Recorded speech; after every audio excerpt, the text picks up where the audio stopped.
Saudara-saudara yang terkasih di dalam Tuhan Yesus Kristus, di pagi hari ini kita akan mendengarkan firman Tuhan yang bertema Tuhan menghendaki pertobatan sejati. Tuhan menghendaki pertobatan sejati.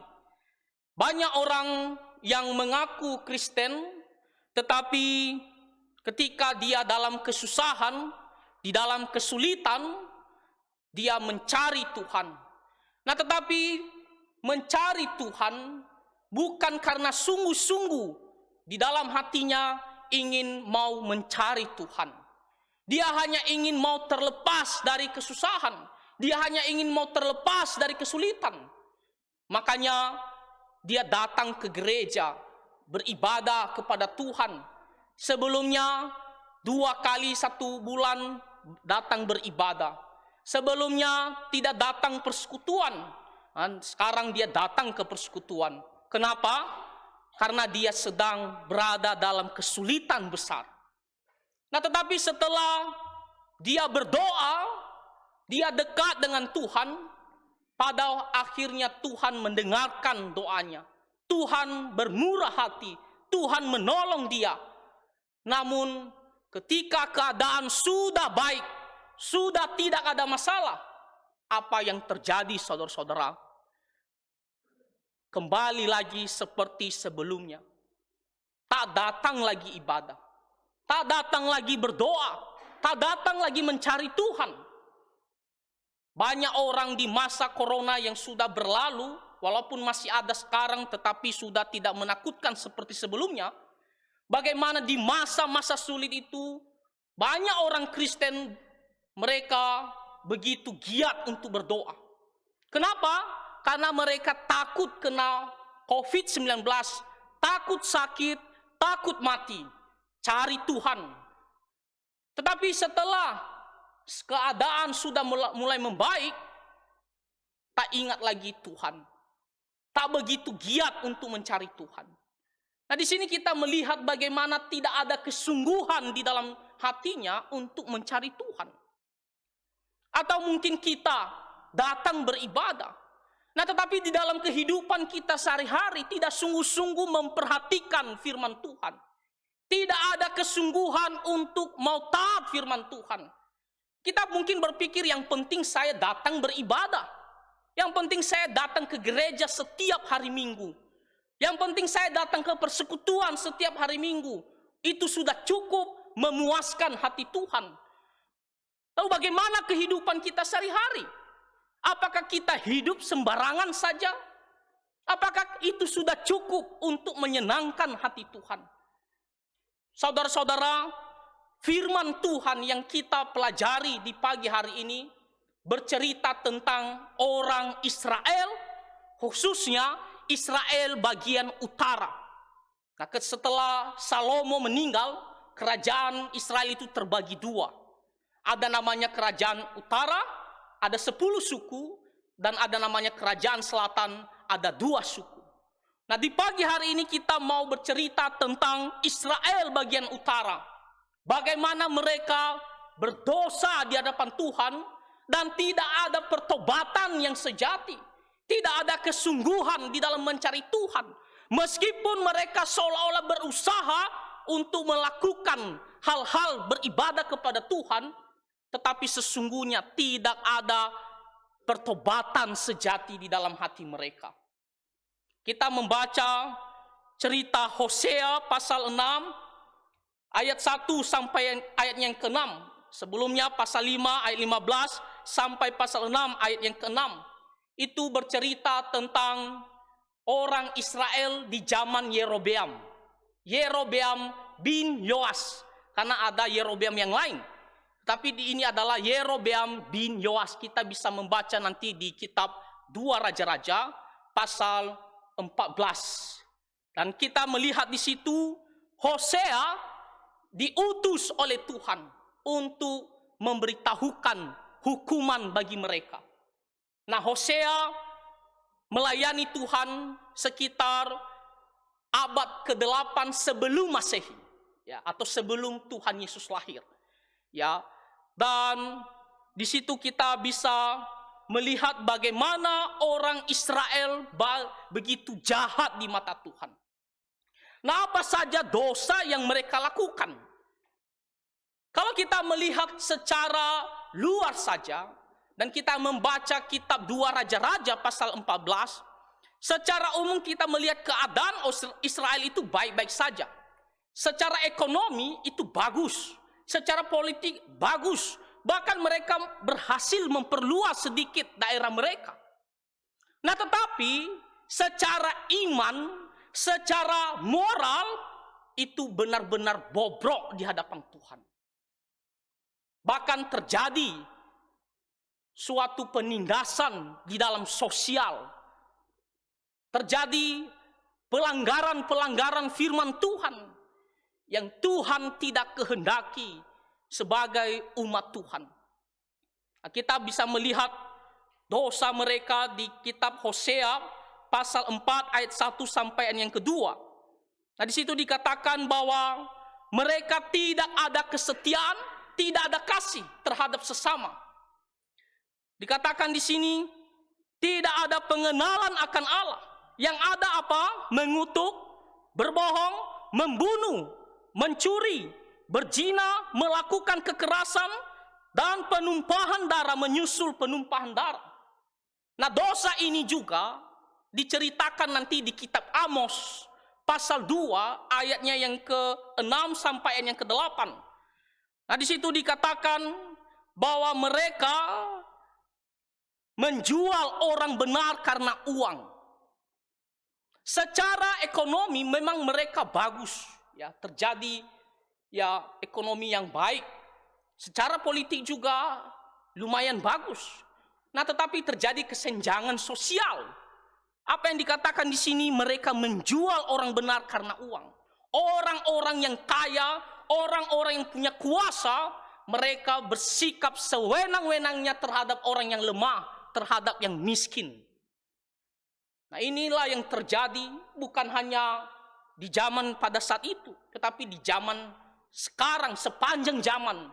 Orang-orang yang merasa punya harta yang kaya raya, orang yang tidak percaya kepada Tuhan, mereka bersikap sewenang-wenangnya terhadap orang yang lemah. Di sini dikatakan mereka menjual orang benar karena uang. Begitu gampang menjual orang karena dia merasa dia punya kekuatan. Dan di sini dikatakan orang miskin, ya mereka jual. Lalu apa yang mereka lakukan lagi? Menginjak-injak kepala orang lemah ke dalam debu dan membelokkan jalan orang sengsara. Begitu mereka merendahkan dan menindas orang-orang yang lemah. Tak berdaya mereka. Tuhan adalah Allah yang Maha Tahu.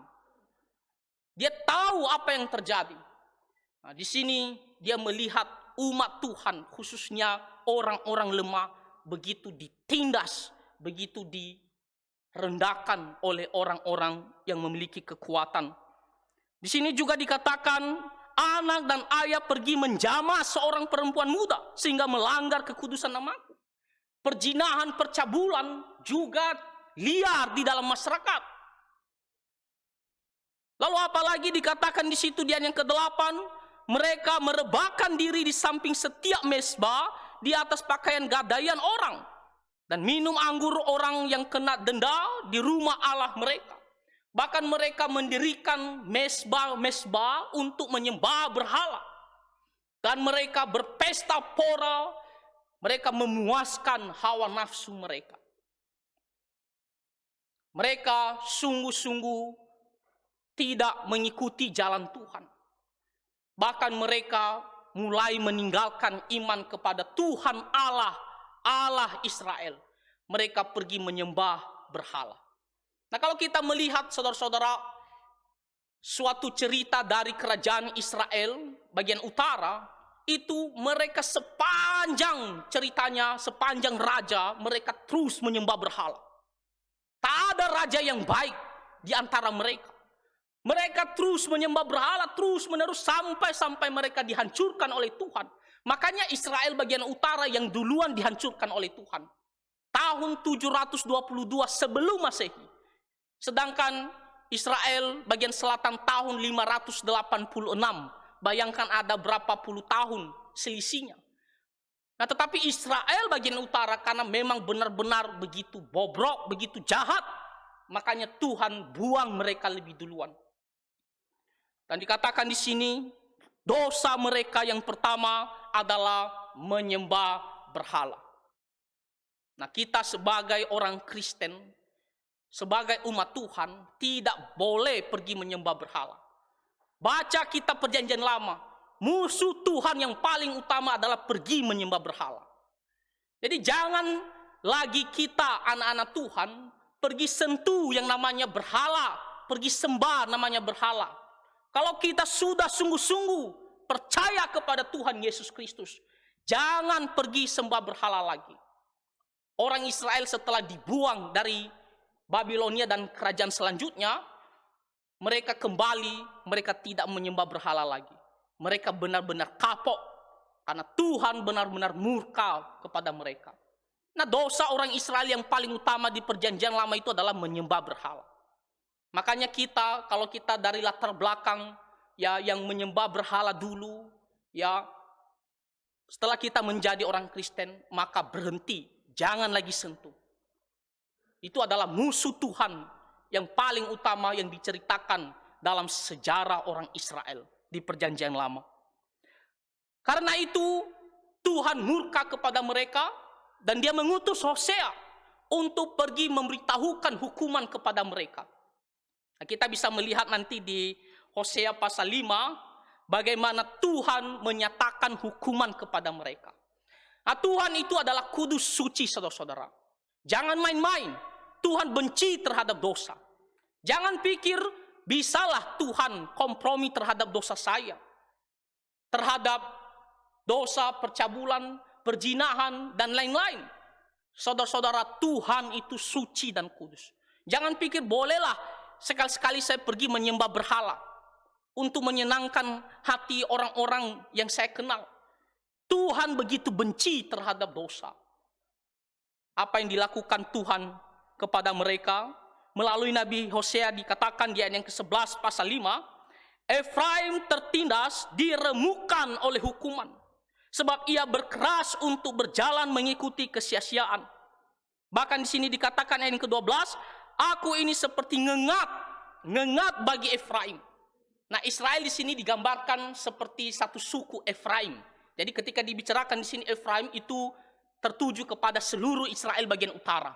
Jadi jangan pikir hanya satu suku ini saja yang dihukum oleh Tuhan. Ya, kalau kita membaca nanti sering disebutkan di kitab Hosea ini Efraim dan Yehuda. Jadi itu artinya Efraim itu menggambarkan seluruh ya Israel utara, 10 suku. Dikatakan di sini Tuhan akan menghukum mereka seperti ngengat, ya. Tuhan itu seperti ngengat bagi mereka. Tuhan akan menggigit mereka dan membuat mereka benar-benar menderita. Lalu apa yang dilakukan oleh orang Israel bagian utara ini? Ketika mereka mendengarkan hukuman Tuhan ini, tentunya ada suatu ketakutan terhadap mereka. Ada sesuatu kekhawatiran terhadap mereka. Begitu kerasnya hukuman Tuhan yang akan menimpa kepada mereka. Mereka tidak mau merasakan hal itu. Maka sikap mereka mengatakan, mari kita cari Tuhan. Itulah yang kita bacakan tadi di teks firman Tuhan. Dikatakan di ayatnya yang pertama pasal 6, mari kita akan berbalik kepada Tuhan. Mari kita mencari Tuhan. Karena hukuman yang begitu keras ini yang akan menimpa kita. Kita jangan sampai menjalaninya. Mari kita berbalik. Kita datang kepada Tuhan. Dikatakan, sebab dialah yang telah menerkam dan yang akan menyembuhkan kita, yang telah memukul dan yang akan membalut kita. Tuhan yang akan menghukum mereka, dan Tuhan juga yang akan memulihkan mereka. Tak ada yang bisa melakukan hal seperti demikian. Oh, Tuhan bisa menghukum, dia juga bisa memulihkan mereka. Ketika mereka sungguh-sungguh bertobat. Jadi mereka orang Israel bagian utara menyadari akan hal ini. Bahwa Tuhan akan menghukum mereka. Makanya mereka mengatakan, mari kita datang kepada Tuhan. Kita cari dia dengan sungguh-sungguh. Dikatakan di sini, Ya, ia akan menghidupkan kita sesudah 2 hari. Pada hari yang ketiga ia akan membangkitkan kita dan kita hidup di hadapannya. Kalau kita sungguh-sungguh mencari Tuhan, maka Dia adalah Allah yang penuh kasih, Allah yang penuh kemurahan. Dia tidak menolak orang yang sungguh-sungguh datang kepadanya. Mari kita datang kepadanya, Dia akan menghidupkan kita. Ayatnya yang ketiga dikatakan, mari kita mengenal dan bersungguh-sungguh mengenal Tuhan. Ya, mari kita mencari Tuhan, percaya kepadanya dan mengenal Dia, apa yang menjadi kehendaknya. Dikatakan dengan sungguh-sungguh. Dan mereka sangat yakin Tuhan akan datang untuk menolong mereka. Mereka sangat yakin Tuhan akan datang menyelamatkan mereka. Makanya dikatakan, ia pasti muncul seperti fajar. Setiap hari fajar akan muncul, akan terbit.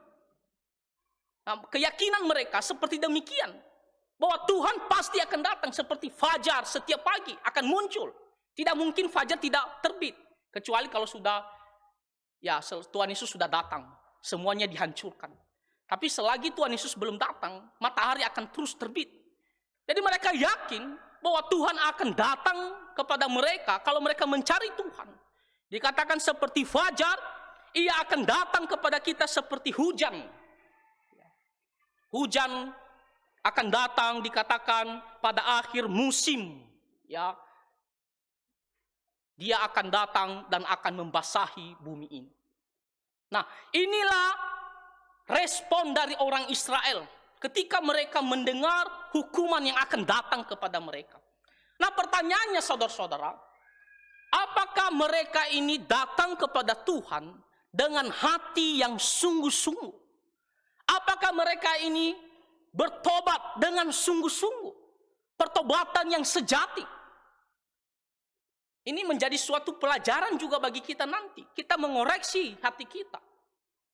Orang Israel begitu gampang mengatakan kita cari Tuhan. Tuhan akan bermurah hati kepada kita. Pertanyaannya adalah apakah ini sungguh-sungguh pertobatan yang sejati? Atau hanya di bibir saja? Atau hanya semangat sementara saja? Tuhan itu tidak bisa ditipu saudara-saudara. Dia tahu kita ini bertobat sungguh-sungguh, punya hati sungguh-sungguh atau tidak. Dikatakan di ayat yang keempat, apakah yang akan kulakukan kepadamu hai Efraim? Apakah yang akan kulakukan kepadamu hai Yehuda? Kasih setiamu seperti kabut pagi. Nah, Tuhan memandang niat mereka untuk berbalik kepada Tuhan itu hanya seperti kabut pagi. Yang dimana sebentar saja akan hilang. Tidak bertahan terus menerus. Ya, seperti asap, kalau kita pun lihat contohnya asap. Asap itu tidak bertahan terus menerus. Sebentar ditiup angin, hilang, tak ada. Nah, di sini pertobatan mereka, kasih setia mereka itu digambarkan seperti kabut pagi. Sebentar saja ketika matahari datang, ketika angin meniup, maka apa yang terjadi? Kabut tersebut hilang. Dikatakan di sini juga, kasih setiamu seperti kabut pagi dan seperti embun yang hilang pagi-pagi benar. Tidak bertahan lama sampai setengah hari, tidak bertahan sampai sore. Dikatakan sudah pagi-pagi benar, embun pagi ketika matahari muncul, terbit, panas, embun itu hilang.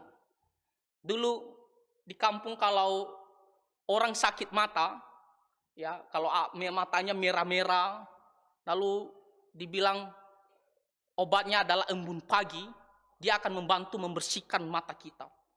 Nah, jadi apa yang dilakukan? Pagi-pagi sekali harus pergi bangun dan pergi ke daun-daun dan lihat ada embun dan kasih diteteskan di bola mata kita supaya bisa membersihkan kotoran. Nah, tapi kalau kita datang jam 8 atau jam 7 lewat atau di atas itu, matahari sudah terang, kita akan sulit mendapatkan embun lagi. Tak ada lagi embun. Sudah kering. Inilah gambaran pertobatan orang-orang Israel. Dikatakan seperti embun pagi, seperti kabut. Kalau kita membaca orang Israel di pasal 5 ayat yang kelima, sebenarnya mereka berusaha juga untuk bagaimana menyenangkan hati Tuhan dengan melakukan peraturan-peraturan ibadah. Mereka berpikir kalau kita sudah berusaha melakukan peraturan ibadah, memberikan persembahan dan lain-lain, sudah cukup itu menyenangkan hati Tuhan. Lalu bagaimana kehidupan mereka sehari-hari terserah mau lihat firman Tuhan atau tidak, yang penting kita sudah lakukan peraturan untuk beribadah. Dikatakan mereka membawa korban. Mereka seolah-olah berpikir kalau kita sudah mempersembahkan korban kepada Tuhan, ya seperti yang diharapkan oleh kitab Imamat, maka itu sudah cukup menyenangkan hati Tuhan. Nah, tetapi Tuhan mengatakan, kalian tidak sungguh-sungguh mencari wajahku. Kalian tidak sungguh-sungguh mau bertobat. Meskipun di satu sisi mereka mempersembahkan korban, tapi di satu sisi mereka masih pergi menyembah berhala. Meskipun di satu sisi mereka berusaha melakukan peraturan agama, tetapi di satu sisi mereka mengabaikan ajaran-ajaran firman Tuhan. Mereka masih menindas orang-orang lembah. Mereka hidup berpesta sesuai dengan keinginan mereka. Mereka melakukan banyak dosa di dalam sosial, moral mereka jadi bobrok. Tapi di satu sisi mereka berusaha untuk mempersembahkan korban dengan tujuan untuk menyenangkan hati Tuhan. Firman Tuhan mengatakan, kasih setiamu seperti kabut pada pagi, seperti embun. Dikatakan seperti embun yang hilang pagi-pagi benar. Nah, Tuhan tidak menghendaki pertobatan seperti demikian. Tuhan tidak menghendaki hati yang seperti demikian, yang hanya datang untuk melaksanakan kewajiban saja, tapi di dalam hatinya tidak ada sungguh-sungguh rasa takut akan Tuhan. Mungkin Bapak Ibu datang ke sini beribadah, kelihatan kita semua bagus. Kita datang ke gereja, tidak nampak. Kita kelihatan semua sama. Tapi bagaimana hidup kita sehari-hari? Gereja mungkin kita bisa menampilkan diri kita adalah orang baik. Tapi di luar sana siapa yang lihat? Tuhan melihatnya. Orang Israel di sini, mereka juga berusaha melakukan kewajiban agama. Tapi peraturan-peraturan firman Tuhan mereka abaikan begitu saja dalam kehidupan sehari-hari. Tuhan begitu murka kepada mereka. Dan langsung mengatakan, pertobatan kalian pertobatan palsu. Hati kalian, hati yang palsu untuk saya. Tidak sungguh-sungguh sepenuhnya untuk Tuhan. Maka apa yang dikatakan oleh Tuhan? Sebab itu aku telah meremukkan mereka dengan perantaraan nabi-nabi. Oh, Tuhan tidak berhenti. Dia menghukum orang Israel ini. Dia mengatakan, aku meremukkan mereka dengan perantaraan nabi-nabi. Maksudnya apa? Tuhan memberikan firman-Nya kepada para nabi untuk disampaikan. Dan firman Tuhan itu adalah hukuman bagi mereka. Jadi melalui nabi-nabi ketika mereka berbicara hukuman kepada orang Israel, dikatakan nabi-nabi tersebut meremukkan mereka. Ayatnya, kalimat selanjutnya dikatakan, aku telah membunuh mereka dengan perkataan mulutku. Ya, Tuhan tidak main-main terhadap kejahatan orang Israel. Ketika mereka diberitahukan untuk bertobat, tapi mereka tidak mau bertobat, bahkan setengah-setengah hati, dikatakan Tuhan akan meremukkan mereka, bahkan membunuh mereka. Ayatnya yang ke-6, sebab aku menyukai kasih setia dan bukan korban sembelihan. Apa yang Tuhan mau terhadap orang Israel ini? Sikap seperti apa yang Tuhan mau kepada mereka? Bukan pertobatan yang hanya sementara. Bukan pertobatan yang setengah hati. Dikatakan di sini, aku menyukai kasih setia dan bukan korban sembelihan. Jangan pikir kamu memberikan korban sembelihan sudah cukup menyenangkan hati Tuhan. Oh tidak, saudara-saudara. Jangan pikir kita memberikan persembahan begitu besar, lalu kamu pikir kamu sudah menyenangkan hati Tuhan, lalu kamu bisa hidup bebas di luar sana. Oh tidak, saudara-saudara. Jangan pikir hari ini saya berikan persembahan yang terbaik. Wah, kalau bisa saya pikir-pikir di gereja ini persembahan saya yang paling besar. Oh itu sudah cukup menyenangkan hati Tuhan. Lalu di luar sana saya boleh hidup bebas. Toh juga saya sudah berikan persembahan kan? Sudah menyenangkan hati Tuhan kan? Sebab itu saya boleh hidup dengan sesuka hati saya. Tuhan mengatakan, aku menyukai kasih setia dan bukan korban sembelihan. Maksudnya apa? Bukan berarti Tuhan tidak menginginkan korban sembelihan. Kalau kita mempelajari firman Tuhan, khususnya di kitab Imamat, orang Israel diharuskan untuk mempersembahkan korban sembelihan. Hal yang menyenangkan hati Tuhan. Tetapi yang Tuhan mau, jangan kita memberikan persembahan korban sembelihan, tetapi hidup kita tidak persembahkan untuk Tuhan. Yang paling utama adalah hidup kita ini. Itulah korban yang hidup, yang berkenan di hati Tuhan. Jadi di satu sisi kita melakukan ibadah kita kepada Tuhan. Tetapi di hidup kita sehari-hari, kita sungguh-sungguh kita persembahkan kepada Tuhan. Dikatakan, aku menyukai kasih setia. Terhadap orang Israel, Tuhan mau mereka ada kasih terhadap sesama mereka. Jangan seperti sebelumnya. Orang yang punya kuasa sewenang-wenangnya bersikap terhadap orang miskin. Terhadap orang-orang yang lemah. Bahkan sampai mereka menjual. Karena dia punya uang, dia bisa bersikap apapun yang dia mau. Kadang ada orang yang sombong di luar sana. Oh saya, jangan macam-macam, saya bisa buat apapun terhadap kamu. Saya punya uang, mau bilang apa kamu? Kamu saya bisa beli. Semua yang kamu punya saya bisa beli. Kamu mau buat apa? Itu adalah perkataan orang di luar. Dikatakan di sini, kasih setia. Bagaimana mereka mengasihi satu sama yang lain. Bagaimana mereka melakukan firman Tuhan. Menolong, berbuat baik kepada sesama. Itulah perintah Tuhan. Bahkan dikatakan di dalam firman Tuhan, hukum yang terutama adalah mengasihi sesama.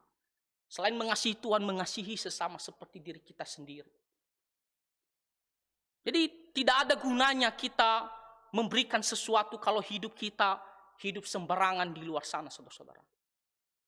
Dikatakan di sini, dan menyukai pengenalan akan Allah lebih daripada korban bakaran. Mengenal Tuhan berarti apa? Kita harus mengetahui siapakah Dia. Kita harus percaya kepada Dia dan mengenal kehendaknya sungguh-sungguh dan takut akan Dia. Itu namanya mengenal Allah. Lebih penting itu daripada korban sembelihan. Untuk apa kamu memberikan banyak korban tapi kamu tidak sungguh-sungguh mengenal Tuhan. Tidak ada rasa takut kepada Tuhan. Tuhan lebih menginginkan hidup kita adalah korban yang paling terbaik, yang paling Tuhan senang untuk kita berikan kepada Tuhan. Dikatakan, aku menyukai pengenalan akan Allah. Lebih daripada korban-korban bakar.